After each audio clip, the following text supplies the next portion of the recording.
이재명 대통령이 내란 외환 사건을 수사할 내란 특검의 특검보 6명을 임명하면서 수사에 속도가 붙을 전망입니다. 내란 특검이 추가 기소한 김용현 전 국방부 장관 사건의 재판도 배당됐는데요. 오는 23일 김 전 장관에 대한 구속신문이 진행될 예정입니다. 자세한 내용 취재기자 연결해 알아보겠습니다. 진기훈 기자. 네, 이재명 대통령이 12.3 비상계엄 관련 내란 사건을 수사할 조은석 내란 특검의 특검보 임명을 제가했습니다. 지난 17일 조은석 특검이 추려 제출한 특검보 후보 8명 중 대한변협이 추천한 검찰 출신의 김형수, 박억수 변호사가 임명됐고 검찰 출신인 박지영, 박태호 변호사, 이윤재 교수, 경찰 출신의 장우성 변호사가 함께 특검보로 임명됐습니다. 임명된 특검보들은 임시 사무실이 마련된 서울 동부지검으로 출근해 회의를 갖는 데 이어 정식 사무실이 마련될 서울 고검도 찾는 등 본격적인 업무에 착수했습니다. 특검보는 특검의 지휘 감독에 따라 수사와 공소 유지, 특별수사관과 파견 공무원에 대한 지휘 감독, 언론 공보 등을 담당하며 검사장급 대우를 받습니다. 공보 업무는 박지영 특검보가 맡습니다. 한편 지난 18일 내란 특검이 추가 기소한 김용현 전 국방부 장관의 공무집행 방해와 증거인멸 교사 혐의 사건은 서울중앙지방법원 형사 34부에 배당됐습니다.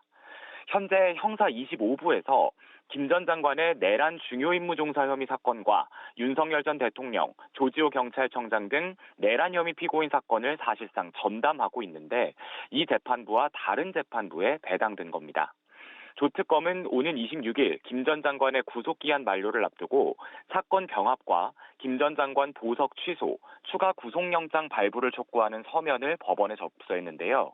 내란 특검의 추가 기소 사건을 맡은 서울중앙지법 형사 34부는 오는 23일 김 전 장관에 대한 구속영장 신문 기일을 진행하기로 했습니다. 또 보석 취소에 대한 심리는 보석 결정을 한 형사 25부에서 진행하며 재판 병합은 통상 기존 재판부와 새로운 재판부의 협의로 결정됩니다. 네, 김건희 특검에선 어제에 이어 오늘도 법무부에 검사 파견을 추가로 요청했다고요. 네, 그렇습니다. 3대 특검 중 가장 먼저 특검부 구성을 마친 김건희 여사 의혹 특검에는 오늘부터 4명의 파견 검사들이 출근해 업무를 시작했습니다. 김건희 특검은 어제 부장검사 5명의 추가 파견을 법무부에 요청한 데 이어 오늘은 28명의 검사를 파견해 줄 것을 추가로 요청했습니다. 김건희 특검은 서울고검과 서울중앙지검, 서울남부지검에 이어 법무부와 고위공직자범죄수사처를 잇따라 방문해 수사인력 파견을 요청하고 도이치모터스 주가 조작 의혹과 명태균 건진법사 관련 의혹 사건 수사 상황을 파악하는 등 수사에 속도를 내고 있습니다. 한편 이명현 순직해병 특검은 아직 특검보 임명 통보를 받지 못한 상태입니다. 다른 특검에 비해 준비 속도가 늦다는 지적에 대해 이 특검은 물밑 작업을 하고 있다고 설명했고 특검보 발표 이후 관련 사건을 수사 중인 공수처와 대구지검으로부터 수사기록 인계를 진행하겠다고도 밝혔습니다. 또 대구지검에는 필요하면 인력 파견을 요청할 예정입니다. 지금까지 서울고등검찰청에서 전해드렸습니다.